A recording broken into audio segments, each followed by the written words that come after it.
We have three questions that we want to address today.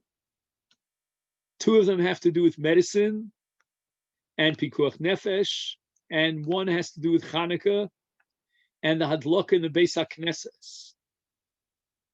So with regard to refuah, with regard to medicine, we'd like to address the following two questions. Number one, in order to determine whether the chole is actually a chole sheyesh bo sakana, which means we override the mitzvahs, we override the Shabbos, or on the contrary, he's not in a situation of danger, can we rely on the testimony evaluation of a non-Jewish doctor?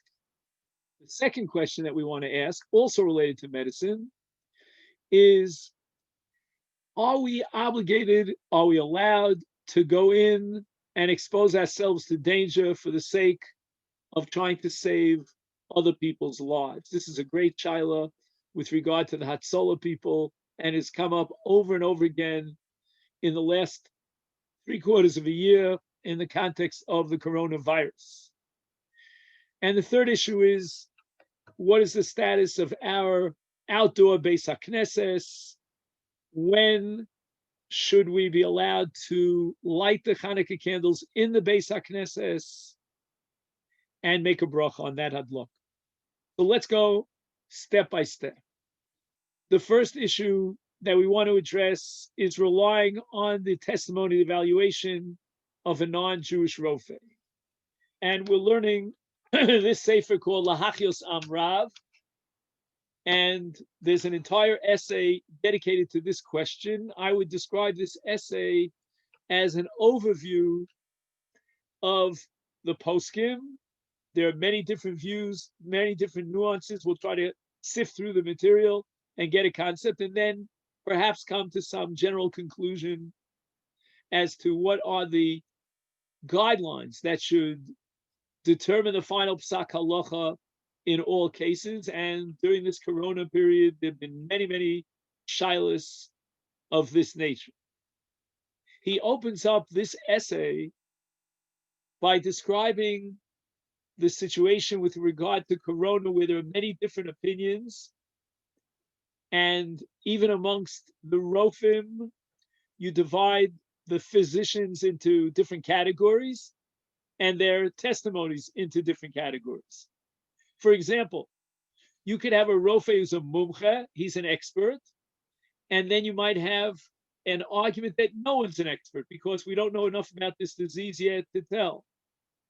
Others say that we have experts who have dealt with infectious diseases in the past, and therefore they can identify and prescribe with regard to this disease called corona. You can subdivide Rofim into two categories. There are Rofim who are religious Jews. They know the spirit of halacha and the Torah. They understand what pikuach nefesh is all about. And then you have non-Jewish Rofim or irreligious Jewish Rofim who really have no sensitivity towards halacha. We're not judging them. That's just the facts on the ground. So that we certainly have a lot more room and almost an obligation to rely on the evaluation of physicians who are religious. They are afraid of Hashem. They understand the Torah rules. But when it comes to a non-Jew, then it becomes problematic. Now, you can argue almost from one extreme to the other, as we'll see in the poskim.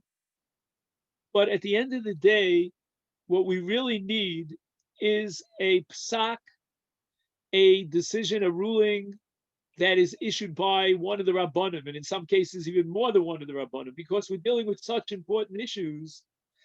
And just to rely on the Rofim and move on and implement even violating the Shabbos without conferring with a rabbi, this is not something that we can take upon ourselves. We really need, in every case, to get the evaluation of the Rofim, see what they're saying about every single situation, and then to move on from there and get a final psak of the Rabbanim. So what do we do about this question? What is the Das Torah? What is the view of the Torah towards non-Jewish Rofim? You may recall that we once in the past, about 2-3 weeks ago, mentioned a Rambam in Hilchos Rotzeach. The Rambam writes the following: when a murder occurs, Rahman al-Islam, and the accused has been condemned and proven to be, based on the evidence, a murderer, we can only put him to death if we're certain that the victim was not a treifa. Treifa is someone who has an injury to an internal organ and he eventually will die from it. Usually, we define a treifa as someone who will not be able to live out a year of his life. And now the question is, and the Rambam addresses this question, can we rely on the evaluation of a rofe? The word rofe in the Rambam's context means a non-Jewish physician, to determine that the victim was not a treifa, meaning that the victim died of the murder blow rather than from some other injury.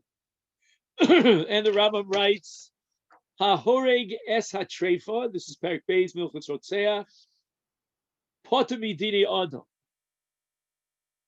And in Perek Gimel Milchos Rotzeach, he writes that kidei lechayvo misa, we can actually implement the death penalty to the accused that's been condemned as a murderer if we can be somech al das harofe. We can rely on the evaluation of the physician who checked out the body of the victim and decided that he is not a treifa, and therefore we're going to put someone to death based on the evaluation of a rofe. And again, as I said before, rofe means a non-Jewish rofe in this context.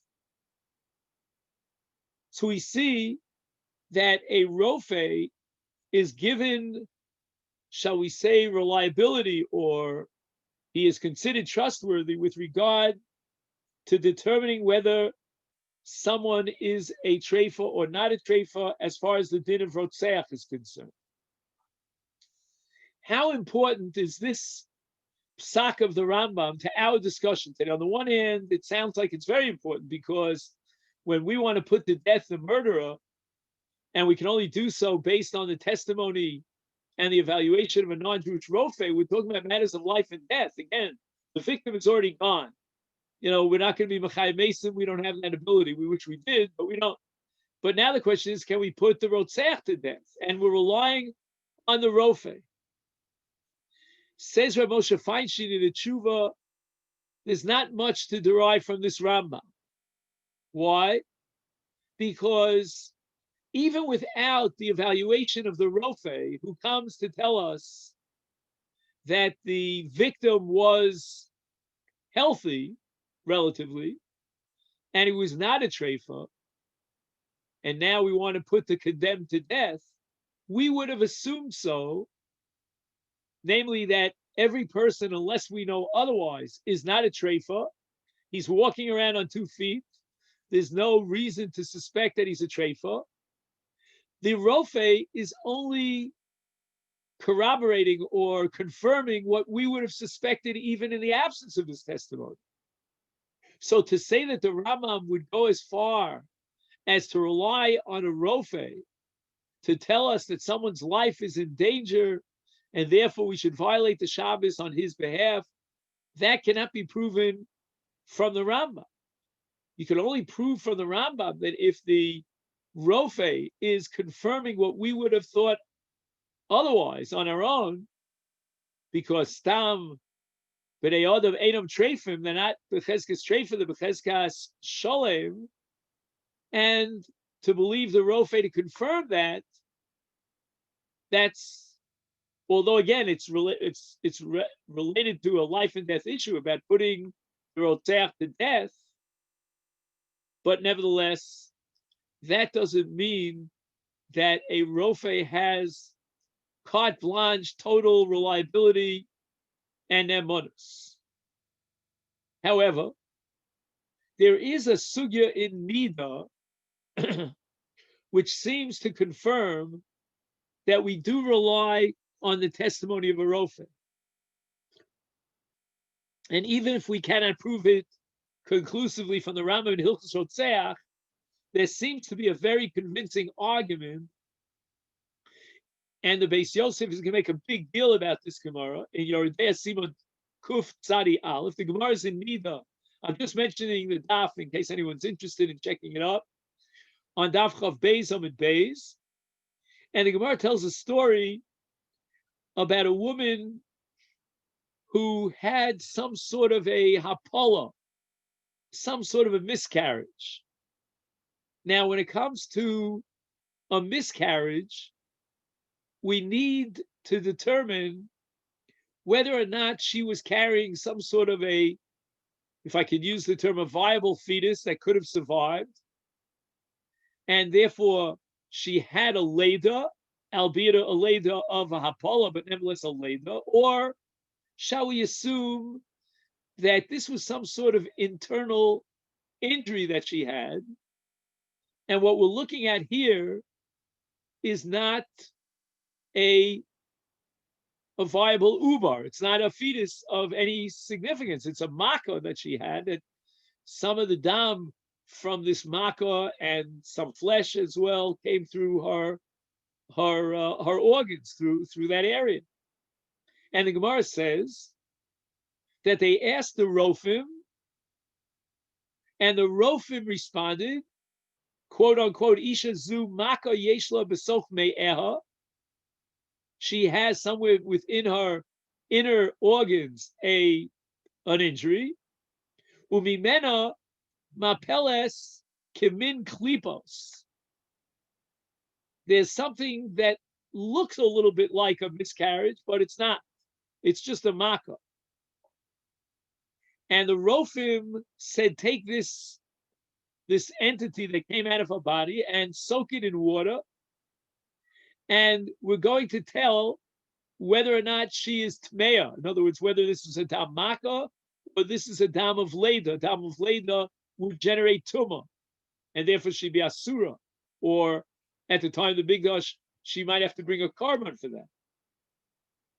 And they relied on the Rofim to clarify that what came out was not dam, but rather was dam min amaka, which is a whole different entity. A woman, like a man, could get injured, and the dam from that injury is not mitameh. So we see that to clarify the reality, what is the mitzius? We rely on the rofe. We don't know whether we're looking at dam of makkah or we're looking at dam of leda, of a mapeles, and the rofe will determine this. The Beis Yosef sees in this Gemara a major breakthrough.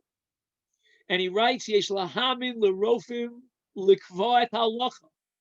In other words, if we need to testify about what the reality is, we can rely on the rofim, and they will determine for us and establish what the reality is. And then, based on their testimony, we will go ahead and paskin on a very serious issue here of dam tumah. The Ramah has a super commentary on the tour, which is called the Darchei Moshe, or Moshe Sulis, and very often he quotes the Beis Yosef and disagrees. This is a one perfect example. He says, what are you talking about? The Gemara tells us that in this story, what happened was the Rofim said it was dam makkah, and they wanted to prove that it was not a dam leda, and they soaked it in water. What they did was what we call a bedika. A bedika means is a way of clarifying it. It's in a sense like sending something to a lab in our context today. For example, in kashrus law, whether it's the COR or the OU or any other viable kashrus reliable center, they will send things to a laboratory, and based on the results of the lab test, they will determine exactly what were the ingredients. And this is really just a case of relying on the bedika. Says the Ramah, we're not relying on the nemanis of the rofe. The Gemara is saying that we rely on the bedika, the outcome, the totzat bedika, as we call it in modern Hebrew. But the Marsham and we'll talk about the Marsham a little later. He was the Berjana Rav in Galicia, some maybe 175 years ago. He comes to defend the Beis Yosef, and he says that since the Rofim know what they're talking about, they are certain in their evaluation, we can rely on them. When they are not 100% sure, let's call it, again, this is Berzon talking, 75% sure, but not 100% sure, then we need a Bedika. The Beis Yosef was not impressed with the fact that in the Gemara Nida, it was a Bedika, we called it a lab test, because even in the absence of a lab test, we would have relied on the Rofim, says the Beis Yosef. The only reason we need a Bedika is because we have to span that gap between 75% and 100%. To be absolutely sure, the Rofim needed a Bedika. But in the absence of the possibility of a Bedika, we would rely on the Rofim if they were absolutely sure, and they have nemanas. Somchim al das harofim. That's the Marsham, as I said before, less than 2 centuries ago, defending the Beis Yosef and his conclusion based on the Gemara Nida. The Rosh in Masechta Nida actually writes that we can rely on the opinion of the Rofim when they say a davar bibira. Bibira means when they are certain. If the physicians are absolutely convinced, beyond a shadow of a doubt, that this is the reality, we rely on the Rofim. And there's another tshuva written by the Avodas HaGershuni. As I said before, this essay is a comprehensive overview of the tshuva literature. And he writes that according to Beis Yosef, if we don't have a way of doing our own bedika, which means that we have to rely on the physicians, we have no choice, then the Beis Yosef is of the opinion that we will rely on the Rofim. And he says that the sugya in Nida is talking about a case where even the Rofim had a suffix, and that's why we needed the Bedika. But if the Rofim were absolutely certain, their evaluation would be reliable. And this is the opinion now of, number one, the Beis Yosef, number two, the Marsham, and number three, the Avodas HaGershuni.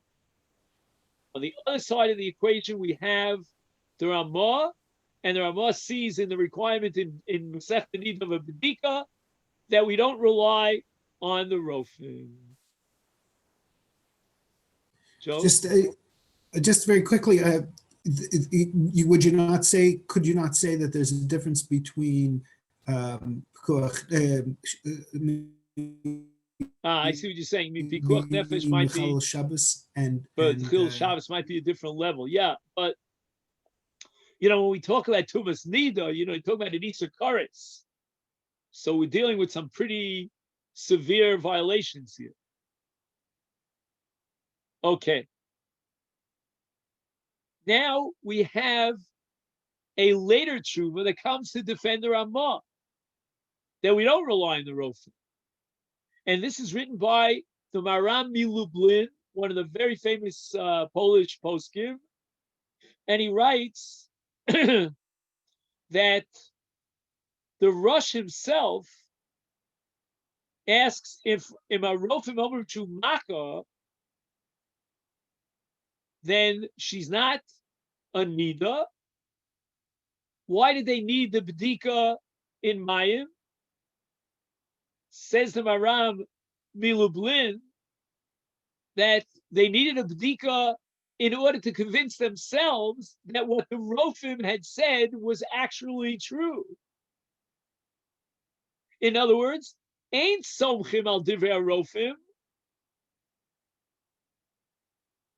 If the Rofim want to tell us this is not dam in the Tumah sense, it's just Makkah, then Chazal require that we be convinced on our own.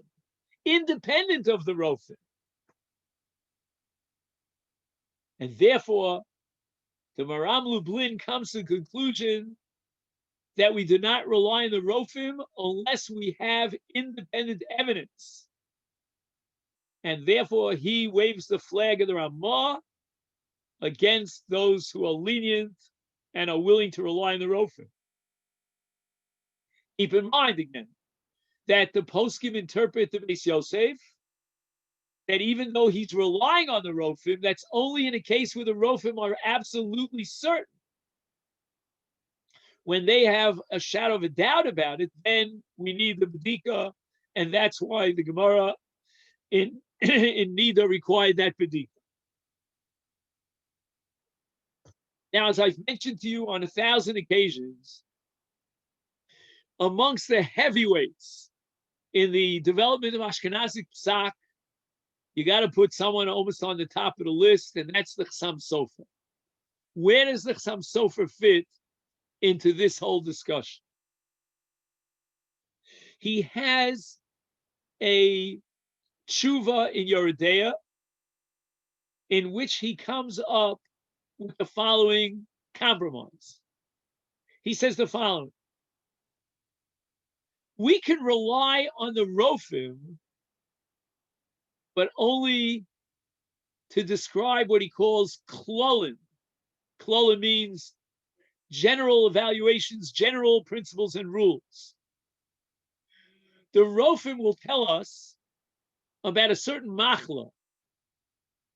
They will describe the scientific nature of the disease, its level of danger, and whatever we would need to try to save a person who is suffering from that disease. But, says the Chassam Sofer, we will not rely on the testimony of a non-Jewish Rofe to determine what the halacha would rule in this particular case, vis-a-vis this nidon, this chola, this person who is ill. We chachamim, the poskim, will rely on the rofim to tell us the identity of a machla in a general sense, but we will not rely on them as haggadas edus, as testimony, as evidence to determine the final halacha vis-a-vis this chola.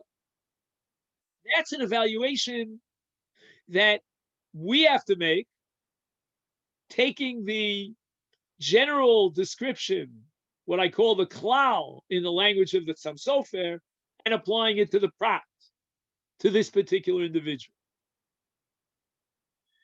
Now, I have to tell you, the Chassam Sofer's perspective is ma'od l'chumra. If you want to rely leniently on the rofim, the door is closed.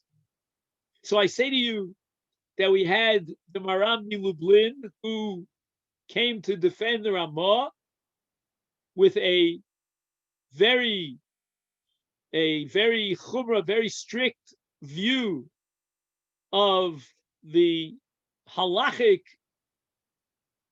value or weight of the rofim, of their testimony, their evaluation. And now we have the Chassam Sofer, who, as I said before, is Migdolei HaPoskim, to accept that chumrah.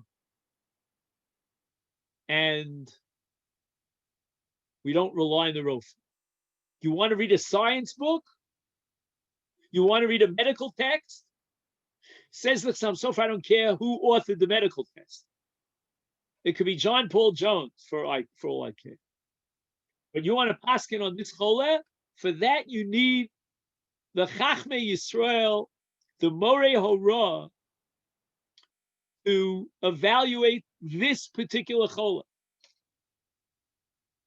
Now, again, there are 1,000 questions that flood my mind, and I'm sure they flood your mind, as to how to apply these rules of the Chassam Sofer halacha l'maaseh.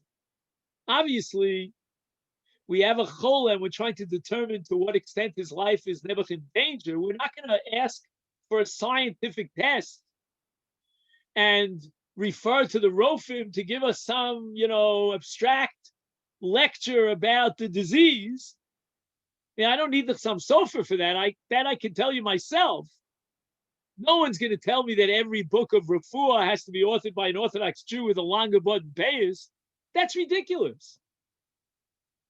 So therefore, I tell you that bottom line, the Sam Sofer doesn't want to hear any nemanus, any reliability from a non-Jewish Rofa.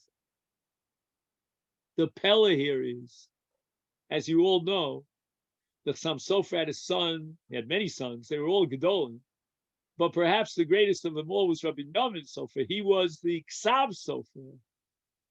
And he paskins that if the Rofe is a mumche, he has an excellent track record, then neman hu lachriya halacha af ala chole hamsuyam hazeh ulahatir kol haisurim for this particular chole.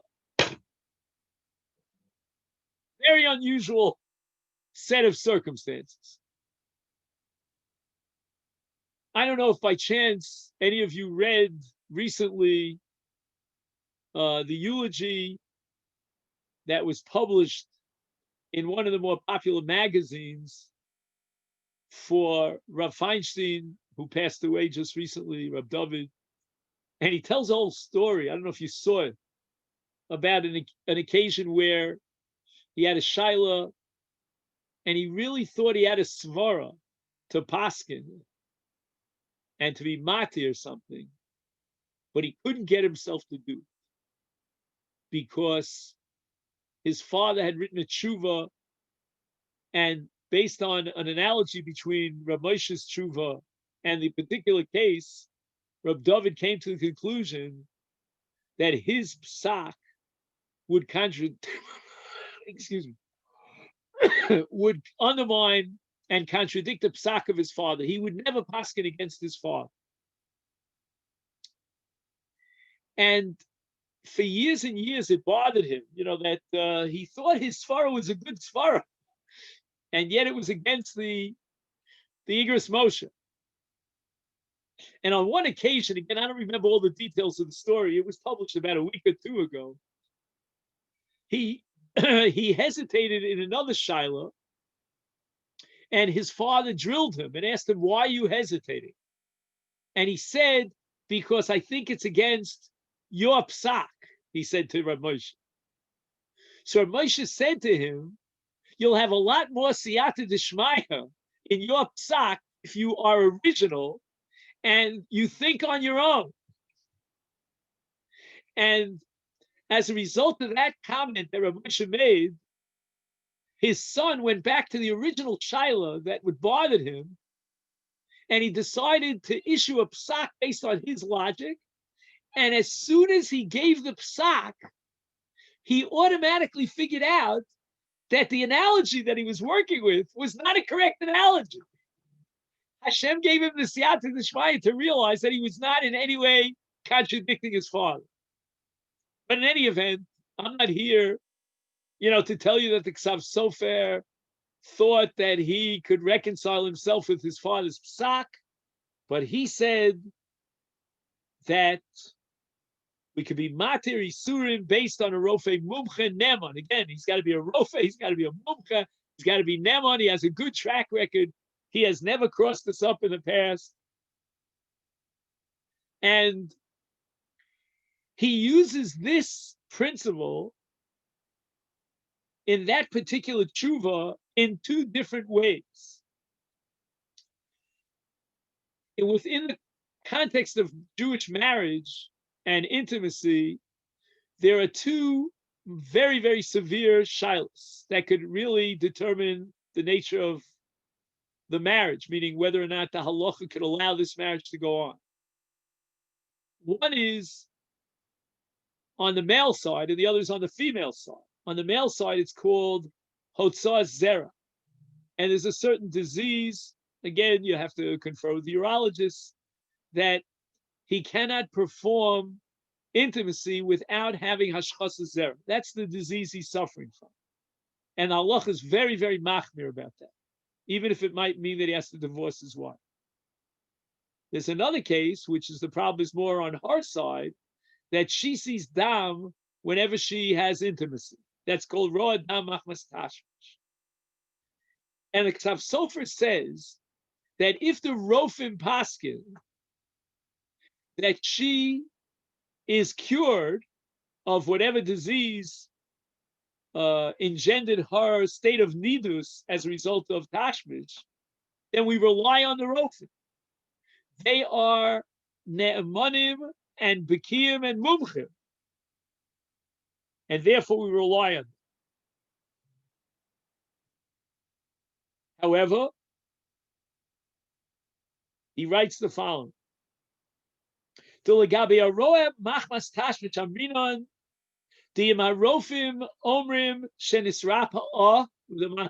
she was cured. He says that he doesn't believe that the Rofim could be absolutely certain about this. Again, my PS in brackets is I think there are psychological issues that might come into play over here. Dam nidus is very psychologically related. I mean, you have cases of dam machmas chibud, which is totally brought on by psychological factors. And therefore, the Ksav Sofer says there's no such thing as a rofe mumcha who could be absolutely certain that she is, quote unquote, cured from being roa dam machmas tashmish. There ain't no such thing. So you're left with a suffix, and he says that the only accomplishment, so to speak, of the Rofim from a halachic perspective is that it brings us a little bit closer to Vadai. It's Karav Levadai, but it's not yet Vadai. We don't know for sure, and we're going to need Bedikos to determine that she is cured. Avol legabe hashchasa zera levatola, yesh lahatir al pi rofim mumchim ne'emanim. Again, the threefold phrase. The Rofim can do a physical examination, and they're able to determine that this person is cured of his disease, and he will no longer be motzi zera levatola when he engages in sexual intimacy. But the main point is that the bottom line is we can paskin on this particular case, not just based on some abstract lecture and an essay that's published in a medical textbook, but based on the nemanus of a rofe mumch. Okay, now where are we going with all this? At the end of the day, your mind is kind of like bursting at the seams. There's so many different opinions in all directions. So perhaps we can get a clue from the following psak. This is the Minchas Yitzchak, and he's one of the contemporary poskim. He was, the main posik in England, and then he became the head of the Badatz here in Yerushalayim. And he writes that we can rely on the Rofim, but not against Klole Chazal. For example, in a case of a child who's born and is jaundiced, the Rofe tells you that there's no problem with his circumcision. He is perfectly healthy. He's not perfectly healthy. Obviously, he's green, but he will survive without a doubt circumcision. We don't rely on the Rofe. Why? Because we have klolim that were passed down through Chazal, that based on the complexion of the infant, we will determine that Mila is a sakana, and we will not implement a circumcision on this baby, despite the expertise advice of the Rofim and their evaluation. With regard to Shabbos, he says that we can rely on the Rofim to be machria. Bihu chole misukan v'yesh l'chal alav es haShabbos. Now let's go back for one moment to the Chassam Sofer, because in the tshuva of the Chassam Sofer there is one bright light at the end of the tunnel. He has another klal which might allow us in many, many situations to rely on the rofer. And we would be overly superficial if we came to the conclusion that the Chassam Sofer completely rejects any sort of nemanus and reliance upon the rofer. Because the Chassam Sofer himself writes that there is a principle called lomari unafshayu, which means that a professional would never endanger his reputation and falsify the truth because he needs that reputation. And therefore he says that if we get back to the question of Ra Dam Machmas Tashmish, then if this Rofe is telling us X, and he is evaluating that there was a process of recovery, of therapy, and so forth, then we have a chazaka uman lomare umanusayu. He would not lie. So on the one hand, the Chassam Sofer is saying, well, he's not really neman, but on the other hand, there's a svara to believe that he's telling you the truth, because if he lies, he is placing his reputation in jeopardy. And we see from a Gemara in Avodah Zarah that Rabbi Yochanan says in Avodah Zarah that if the Rofe says that there's no sakana, then under certain circumstances, if it's not against one of the klolei chazal at least, and this person is a mumcha, then we don't have to worry about sakana. We can rely on this Rofe, and we can implement the milah. Again, that's not a case that I gave you before with jaundice and Billy Rubin and all that stuff. We're now talking about a case where we had reason to worry that maybe the child is not strong enough and healthy enough, and the circumcision might endanger him, and we're going to rely on the Rofe. And the assumption here is that the Gemara in Avodah Zarah is talking about a non-Jewish Rofe, as we usually assume. So getting back to the Minchas Yitzchak, the Minchas Yitzchak says the following, that although we don't believe a Rofe against when he contradicts the Klolia HaChazal, HaChachamim, like the case of the green-faced baby, we won't circumcise the baby. But in the absence of that contradiction, we will rely on the Rofe, but we will require, listen to this, that the Rofe write a document, meaning he should take his evaluation and commit it to writing. And once he does so, then we have all the more reason to believe him, to rely on him, because he would not endanger his reputation by writing this document. Now, I don't know enough about every single hospital in the world. And it could be it really changes even within the same district from one block to across the street. Not every Rofe is willing to give you a document with his signature on it to evaluate the situation of the chola. So I'm not sure how practical this Minchas Yitzchak is, but that's what he writes. Now, the Beis Yitzchak, who was Rabbi Yitzchak Hanan's inspector, he already writes that if a woman sees dam and there's reason to believe that the dam came from an internal injury, rather than dam nida, we rely on the rofe. But he's describing a situation where the rofe with modern implements, or we could call it technology, is able to see the makkah. he's absolutely certain that she has a makkah, and then we rely on the rofe. So many of the later contemporary poskim after Rabbi Yitzchak Chana, they say that Beis Yitzchak is not so relevant because there we have what's called raglayim ledavar, meaning she is seeing dam at a very unusual time and maybe very frequently. We already have reason to suspect that this is not dam nidus. The clincher is what the Rofe says.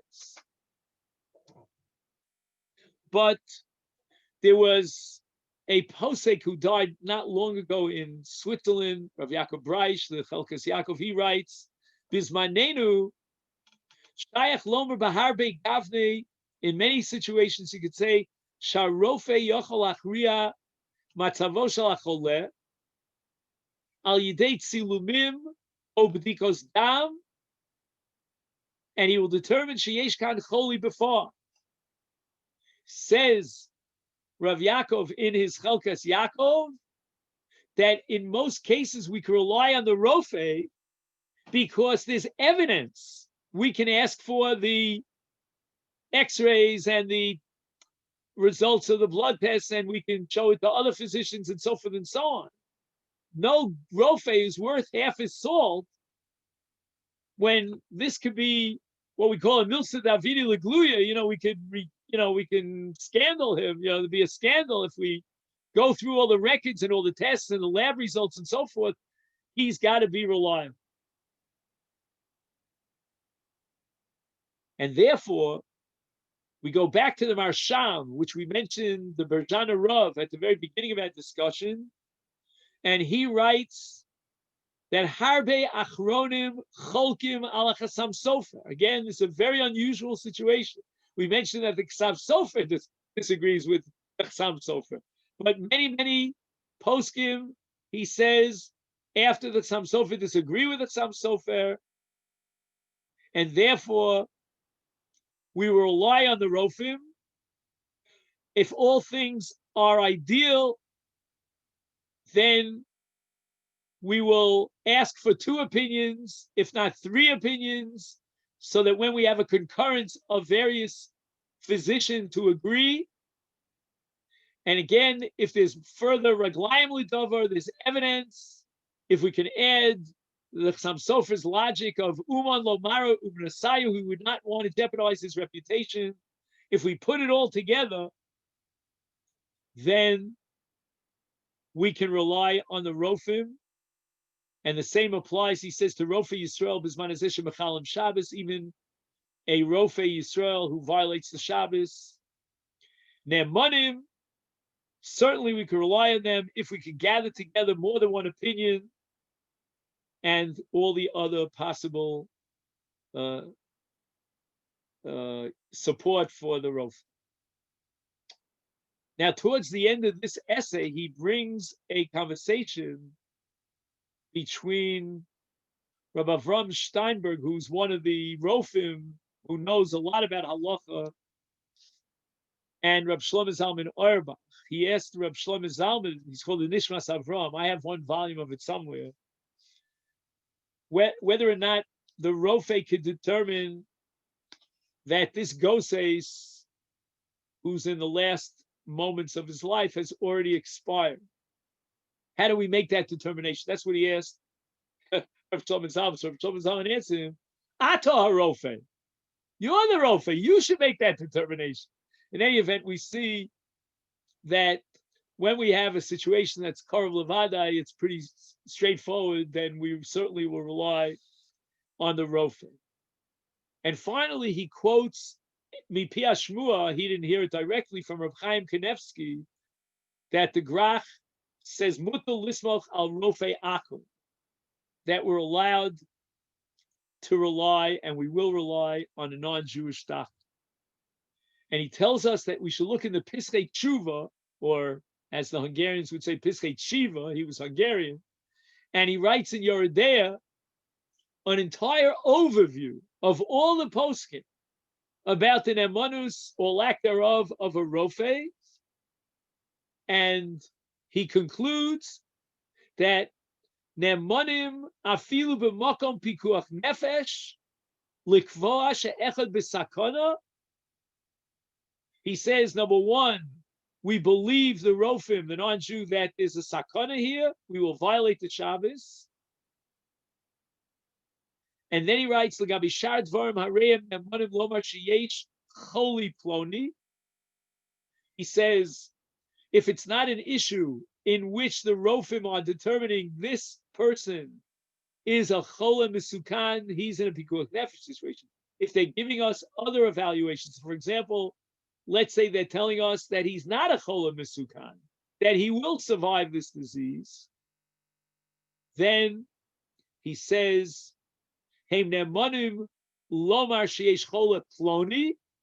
They can identify the disease. It sounds very similar to the Ksam Sofer. The lomar zeu tivo shalamachlo, to determine what exactly is the nature of this illness, how does it function, and what are the issues.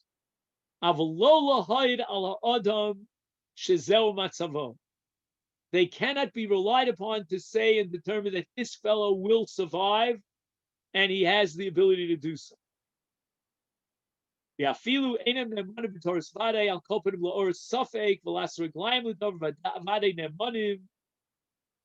so forth and so on. And at the end of this very comprehensive tshuva or essay in which he summarizes all the tshuva literature, he makes the point that at the end of the day, during this Corona period, he said there are, every city has its own rofim mumchim, and they contradict each other from one city to the other, and the Rabbanim are going to have to determine in each situation whether there's a sakana or not, whether they have, with regard to their local rofim, their manim mumchim, they have enough evidence to determine that this is a pikuach nefesh situation.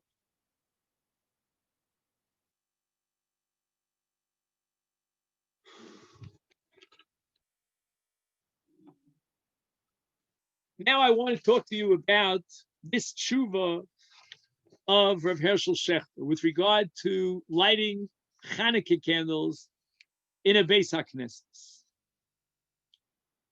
To appreciate the issue that is facing us now during this pandemic, let's give a background. We need a framework.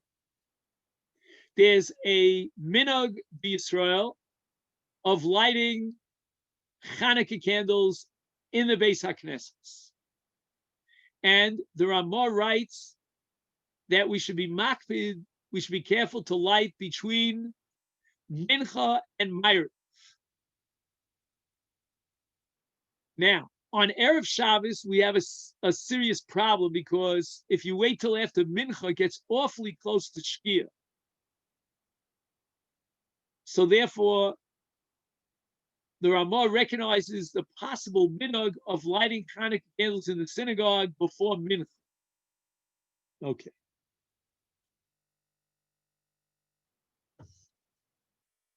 As far as his lighting Hanukkah candles at home on Erev Shabbos before Mincha, that goes without saying.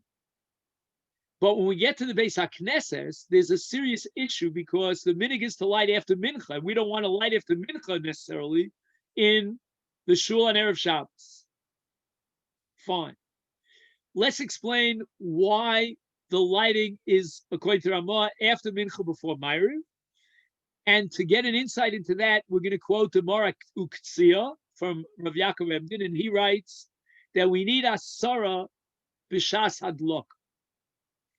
Very often, especially on Erev Shabbos, they haven't gotten a minyan yet, and they're already lighting the Hanukkah candles. Not so simple. You need a minyan. What generates the chiyuv here is the tzibur. So the Rav Zichron Levrach used to quote his father, and Rav Moshe used to say the reason why the Ramah requires that we wait till after Mincha is because if we light the Hanukkah candles either before Mincha or after Ma'ariv, we don't have a tzibur. There's a wedge, there's a certain period of time when we have a tzibur. It's not just 10 people who got together and they're sitting around reading, as he says, the morning journal. That was the Yiddish paper that was popular back, a century ago. But rather, we have a tzibur. Why?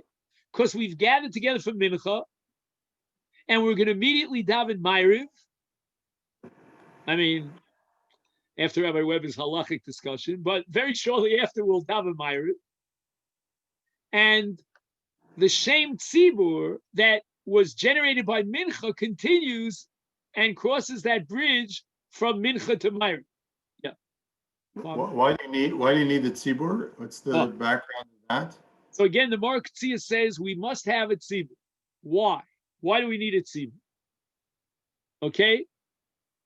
So again, we're going to get to that in just a minute, but the background information is Mincha generates the Shem Tzibur because we're anticipating davening Ma'ariv.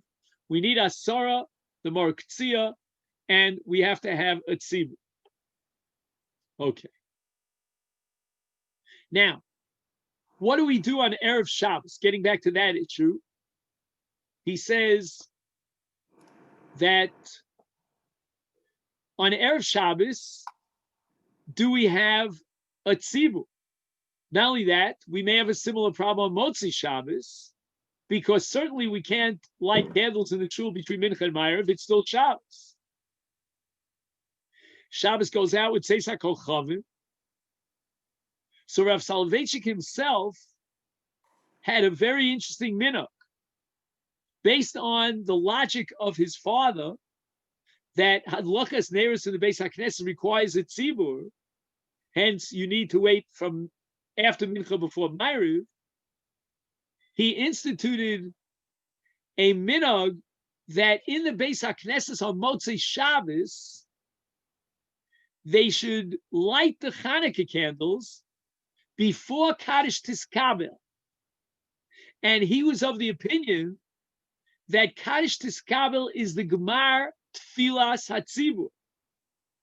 Now, the truth is, I don't know of anyone who has that minhag.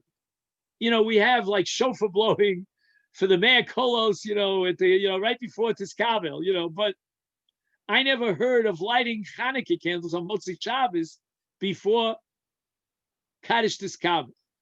However, there is a Ramah who writes that even if there are no mourners in shul, there are no Kaddish Zogers, after Olenu, there should be someone to recite Kaddish. This is an Ashkenazic minhag. And the reason for that is because Olenu is the Gemar Tefillah. So the Rav suggested that even if you're not going to light the Hanukkah candles in shul before Kaddish Tiskabel, light it after Olenu, but before the last Kaddish, the Kaddish of one of the Yisomim, but there is no Yosam, but we're going to have a Kaddish that's the Gemar Tefillah. Why? Because again, we want to extend the Shem Tzibur, and we can only do so if we're still anticipating something that requires a Tzibur, namely Kaddish.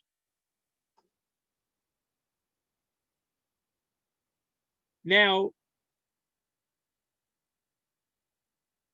today, apparently, in many shuls, they're not reciting neither Kiddush on Friday night at the end of davening, nor Havdalah in shul on Motzei Shabbos. They, people want to just fly away.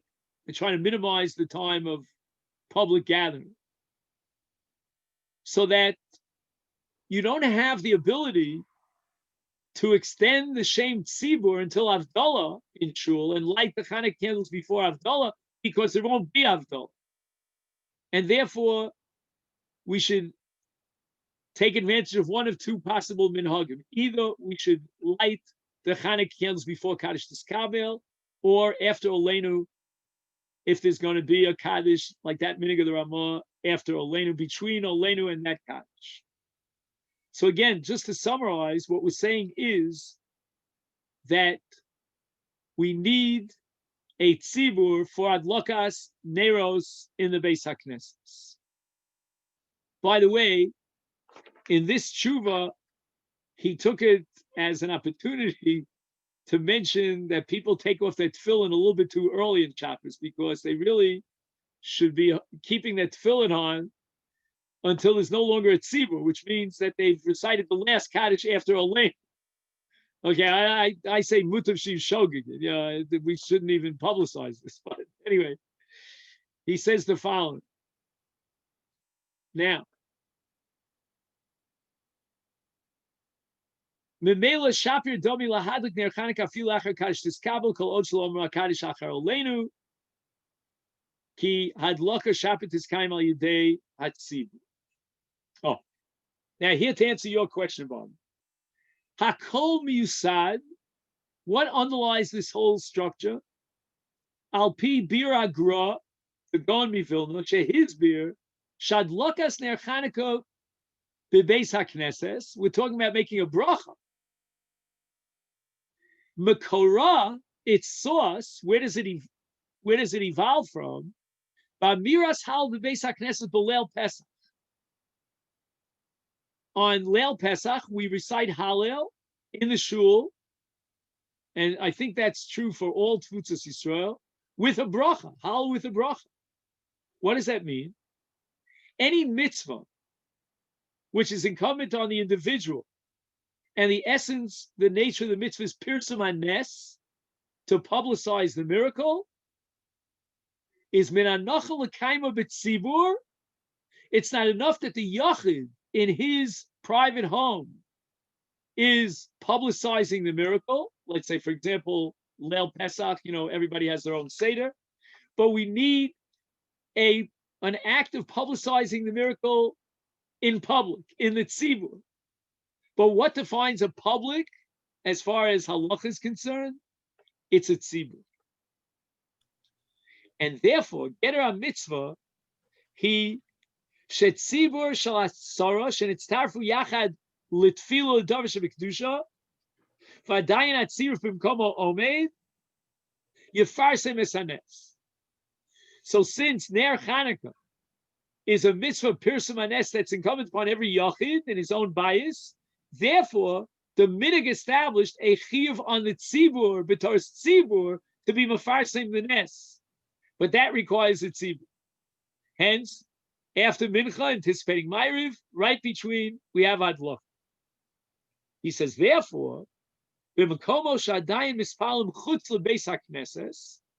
this pandemic, those who are davening outside the Beis HaKnesses, right here across the street from me, we have the Imrei Shefer. It's fascinating. You have 1 million here, 1 million there, 1 million inside. There are all sorts of secret minyanim, but the official policy is that we daven outside.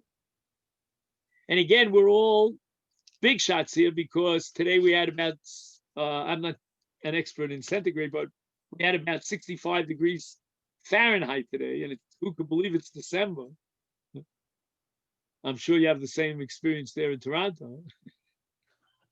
So we're all big shots davening outside. But, like what's going to be when I remember Bobby dancing in front of Har Chaim, on the Ramban Shir, Shabbos morning, and we had to dance in order to keep ourselves warm because the Hungarians didn't bring the key to open up the Har Chaim. He said, nothing against Hungarians.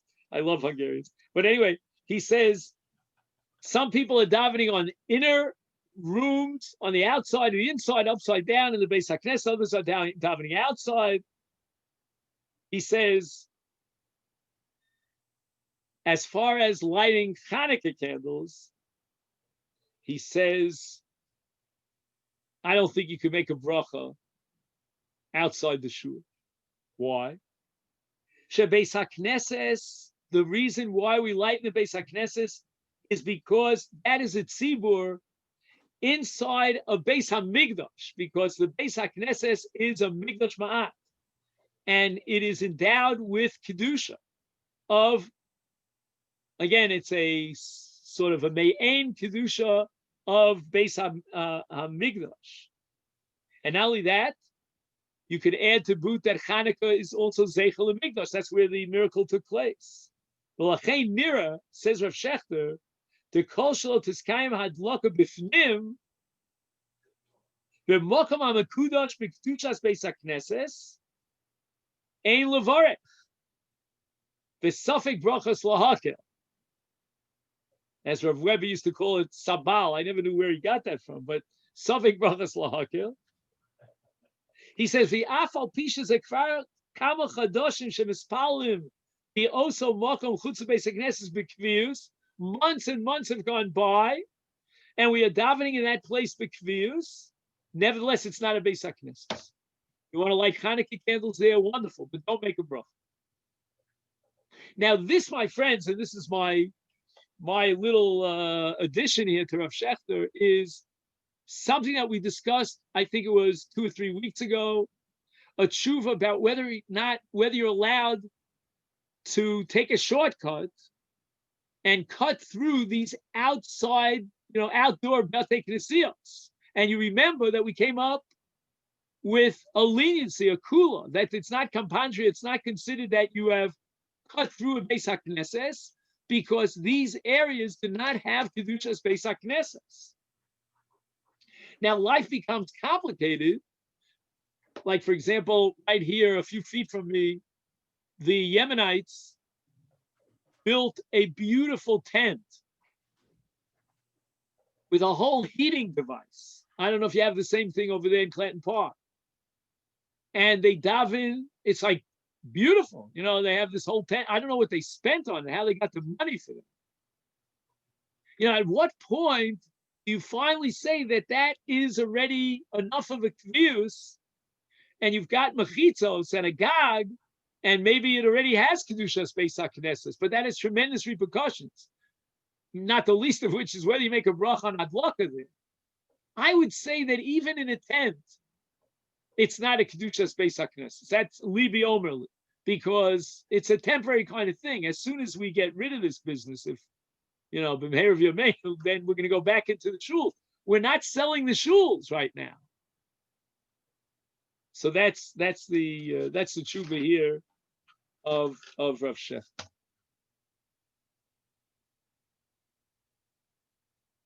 Okay, I see we ran out of time, but I just want to introduce, and then I'll take your questions, Joe. Introduce the next topic, and that is the Hatzolah people, and to what extent they are obligated or maybe even prohibited from exposing themselves to danger. And this is the first essay in this book. I did not, I don't think I was able to send it to you, but God willing, bli neder, by next week you'll have that. Yeah, Joe. He just signed off. Yeah, I got it. I'll mention to him also what the Rav said about he happened to be having off when the Rav made his pitch. Oh, so all right, you pass it on for me. Thank you so much. I have a question. Yes. Okay, so the Nusach Ashkenaz that I'm used to, on Pesach night there's no hal. So I don't know where you don't have a minhag of hal in the Beis HaKnesses? I daven in the Clanton Park now, but for years I daven Ashkenaz in the shul, and they never said hal Pesach night. Wow. My father, when he got his first position in Flatbush, I mean, he had been a Rav in other places, but the first takana he made was to institute Hallel in the Beis HaKnesses on Leil Pesach, because it's something that the Sfaradim have, it's something that the Vilna Gaon advocates, and also the Hasidim. Right. But if you're in a Nusach Ashkenaz minyan, like a German, kind of a minyan, it could be, again, yesh v'yesh, they didn't accept this minhag of hal in the Beis HaKnesses. But for those who have the minhag, and it's a pretty widespread minhag, it's based on the fact that we have a Pirsum Hanes, right, which is a Chovetz Yachid, and then we expand it by virtue of this minhag to a Chovas Tzibur. And then we have to ask ourselves, what is a Tzibur? You get together 10 Jews and they're reading the morning journal. I'm not sure if that's a Tzibur. So the question will be come up now in our Bate Knesios. We have minyanim of 10 people. That's all that's allowed in different places in the shul, different rooms. You don't have 10 people in one room. We have 10 people in one room. Oh, you have 10 people in one room. So you got, should we be lighting in every place where there's a minyan? I would say the following, that they should certainly be lighting in the main sanctuary. As far as the other rooms is concerned, if possible, I would say light without a bracha, but for sure leave out a bracha. That seems to be the clear sign. Okay, Sure. Rabbosai? Will do. Okay, thank you so much. Go ahead. Everyone should have a great week. By the way,